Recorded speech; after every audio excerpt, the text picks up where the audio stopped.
Барлықтарыңызға сәлем достар, сіздермен бірге қайта қауышқан мен Месайжан KZ. Бұл видеоны бастамас бұрын менің арнама тіркеліп кетіңіздер, және де қасындағы колокольчикке басып, осы видеоға лайк басуды ұмытпаңыздар. Ал ендеше біз бастаймыз. Бүгінгі видеода мен сіздерді қызықтырып жүрген мен туралы сұрақтарға жауап беретін боламын. Ол сұрақтарды мен өзімнің Instagram парақшамнан алдым. Егер де әлі күнге дейін менің Instagram профиліме тіркелмеген болсаңыз, аккаунтыма тіркеліп кетіңіздер.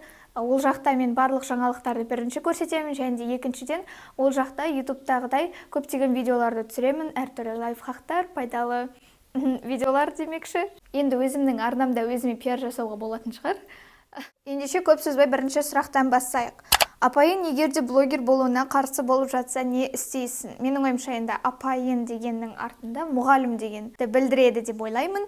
Менің мұғалімдерім осыған дейін ешқайсысы қарсылық білдірмеген. Менің класс жетекшім де блогер екенімді біледі. Оның ешқандай маған теріс көзқарасы жоқ менің блогерлік туралы, және де егерде тіпті қарсылық білдіріп жатса да, мысалға, менің ойымша бұл жерде бұл сабақтан тыс істерге олардың қатты қатысы болмайды, және де бұл менің сүйікті хоббим болғандықтан мен бәрібір де жалғастыра беретін едім. Үнемі көзіңе линза тағатын сияқтысың. Жоқ, ешқашан линза таққан емеспін. Мен өзім көздерім осындай үлкен. 1 миллион теңге үшін шашыңды розовыйға бояйсың ба өмір бақи дейді. Жоқ. Мен ақша үшін тіпті 1 миллион берем десе де маған ондайдың қажеті жоқ. Алғашқы 1000 подписчик жинаған кездегі реакцияң есіңде ме? Иә, менің әлі күнге дейін ол реакциям есімде. Мен үшін сол кезде 1000 подписчик деген ойбай, ол көп болып көрінді. Негізі шынымен де 1000 адам жинау ол кезде қиын болды. Сол кезде 1000 көрермен жинай алдым дегенге мен өте қатты қуанғаным. Енді сол қатты есімде, соны видеоға түсіріп басында хлопушкамен атып. Қазір 160 мыңнан асып кеттік.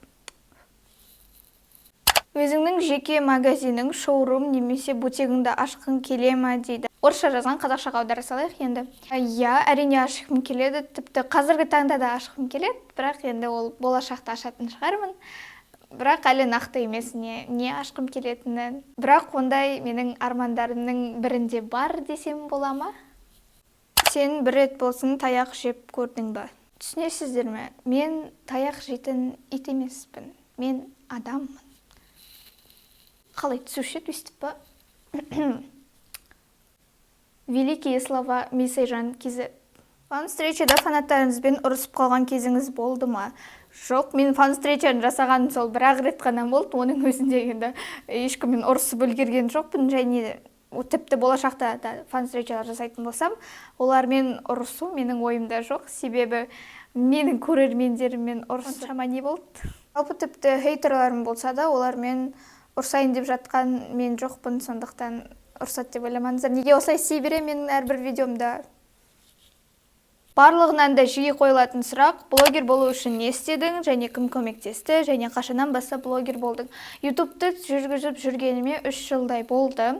Ешкім көмектескен жоқ, өзім басым телефонды алдым, видеоға түсірдім, мен туралы 10 фактты салдым, аратай видеолар түсіріп жүрдім, болды.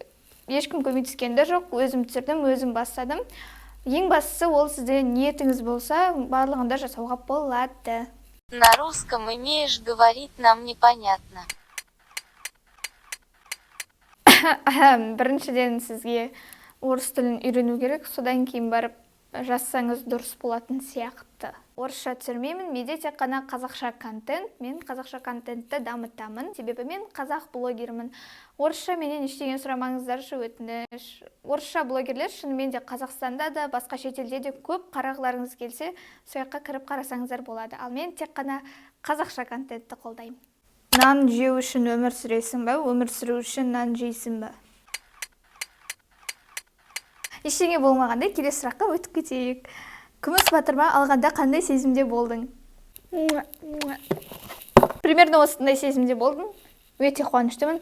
Әлі күнге дейін өзімнің кнопкамды қатты жақсы көремін. Неге Инстаграмда подписчик көп, Ютубта аз? Оның себебі мен Инстаграмды күн сайын белсенді жүргіземін, ал Ютубқа болса аптасына бір реттен видео салып отырамын, енді мүмкіндігім бойынша. Себебі барлықтарыңыз білетініңіздей Инстаграмға видео монтировать етіп салу оңайырақ. Және де Менің ютубта тіркелушілерім аз емес, 160 мыңнан көп деген ол үлкен аудитория менің ойымша. Сондықтан сіз өйтіп айтпаңыз. Біз үлкен отбасымыз. Қандай машина түрі ұнайды, жек көретін тамағы. Маған машинаның белгілі бір түрі ұнайды, ұнамайды деген жоқ.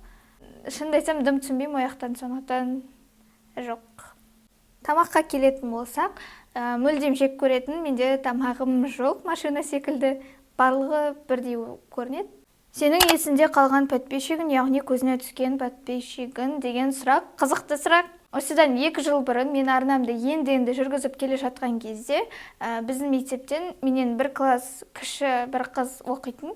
Сол менің әрбір видеомды асыға күтетін, күн сайын мектепте көрген сайын видеоң күшті болды, тағы да видео түсірші деген сияқты сондай қолдау көрсетіп жүргентін. Сосын бұрындары мен видеоларында сәлем жолдайтынмын, комментариялардан таңдапты адамдарды.